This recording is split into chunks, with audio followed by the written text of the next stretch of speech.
Okay, so I've got it all reassembled, and I'm up in my daughter's room, and that's where the Biocube's at, so that's why I'm here. And I was going to show you the lights before I put it back on the tank, and then talk about some of the issues from before and how I've addressed those issues in the new configuration, and then we'll test to see if I have solved my problem.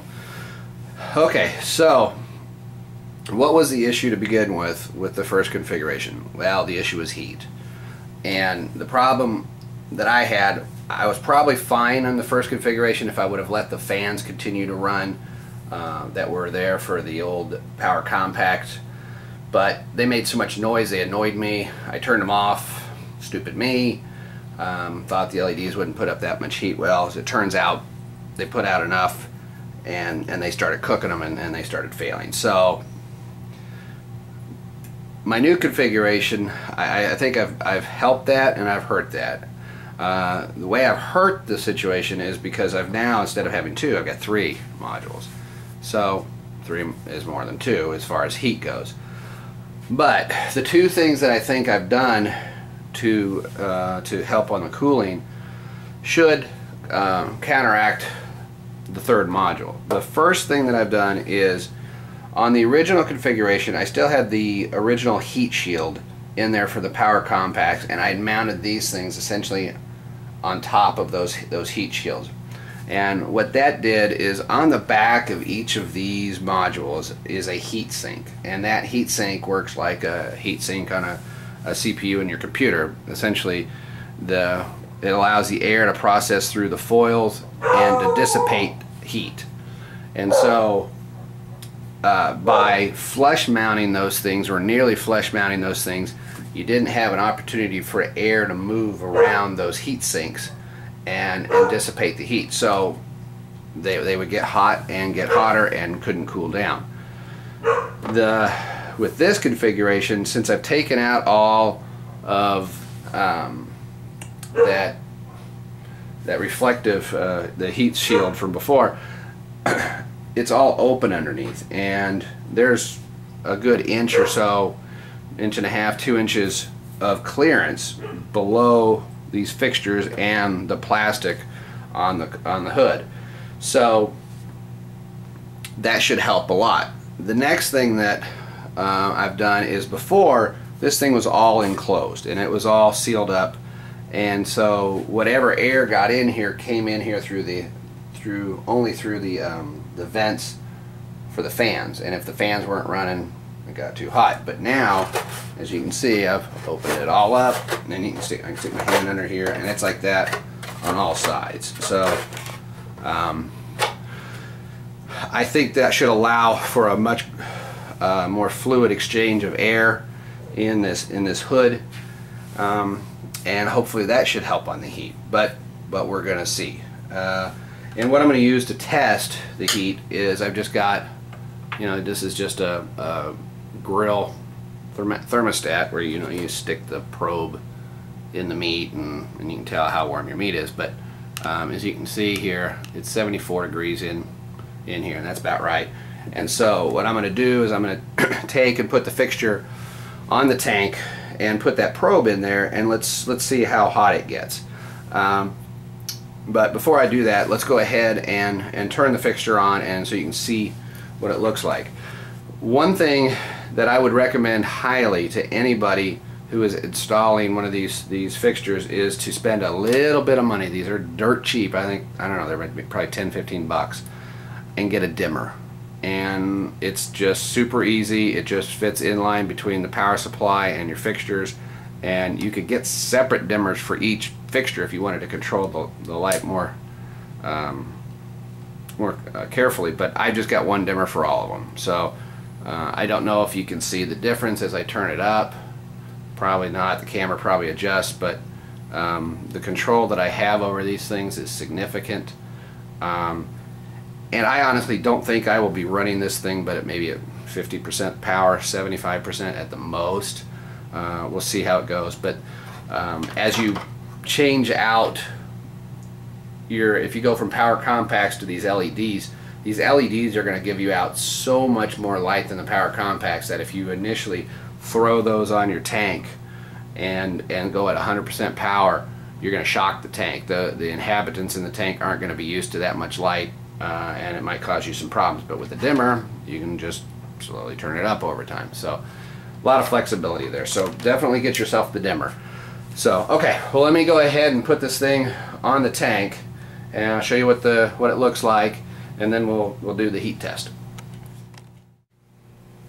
Okay, so the hood's on the tank, and the little blue lights you're seeing there are just the moon lights. And so if I turn the fixture on, I hope this shows up pretty well. All I can tell you is from the picture, what I'm seeing on my screen on the camera and what I'm seeing in the tank is the tank does not look nearly as blue as it does on the screen. So let me turn it up. It's definitely a much wider light, but it's still bluer than my configuration before, which makes total sense, because I had the new strip that I added was just the royal blue. So it is definitely a bluer configuration. Okay, that is full power. I don't know that I will ever need to run it at that level, but I don't have a par meter. Kind of wish I did, so I could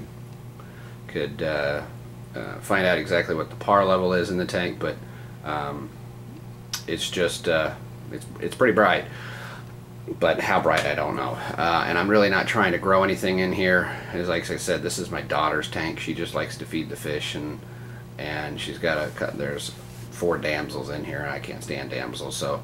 But that's what she wanted, so that's what she's got. We don't have any corals in here. We got a little toadstool, and that's about it. So anyways, so what I'm going to do is I got it at full power here. I'm going to leave it at full power here for a little while, and we're going to check the temperature and see what it's at. And right now it's at 78 degrees.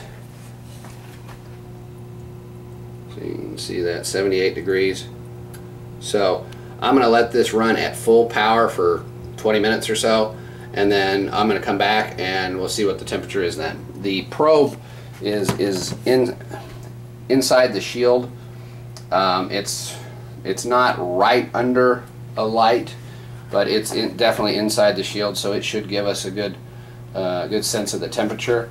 EcoZotic says the max operating temperature on these fixtures is 122 degrees.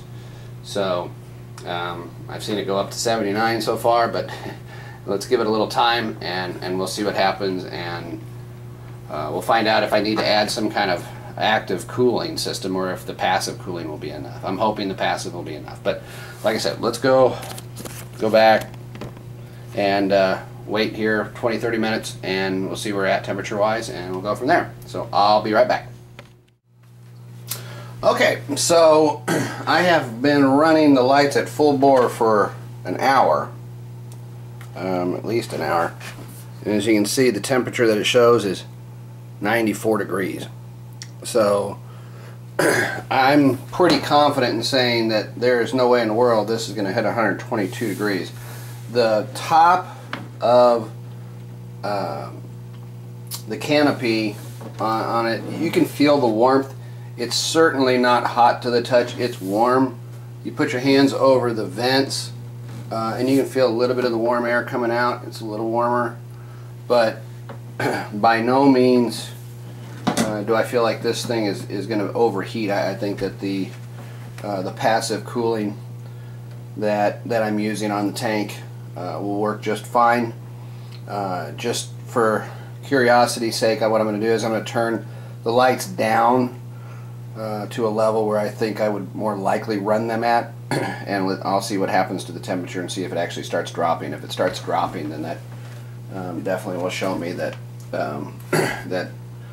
the heat is not going to be an issue. So let me do that, and I'll give it an hour or so, and we'll see where we're at. I'll be back. Okay, so I have let the lights run now for about 3 hours at about 75% power, and you can see the temperature on that shows 88 degrees. So clearly And this is about where I'm going to run my lights at, is about at about 3/4 power. I don't think it needs more than that, but if I were to run it more, I think I can clearly do that and not have to worry about the heat. So my passive cooling has been successful, I think. I don't think I will have an issue with heat now. So I'm real happy with the way the whole thing turned out. I don't have to listen to the fans run. It's very quiet. You probably can't hardly even hear the tank running. But so I'm real happy with revision number 2. So if you've got any questions about what I've done here, please just shoot me a message or leave me a comment. I try to get back to those as quickly as I can. If you like my videos, do me a favor and press that like button. And if you want to be notified about my future videos when they come out, and you haven't subscribed, go ahead and press that subscribe button and you'll be notified when I send out any new videos. Just thanks again to all of my subscribers, and I appreciate y'all sticking with me through some delays, but hopefully I'll have some more videos coming out here soon. And I think this is going to be it for the Biocube LED lighting upgrade, the second revision. Again, any questions, just let me know, and so I guess I will sign out. So this is Jay Hawkscott saying later.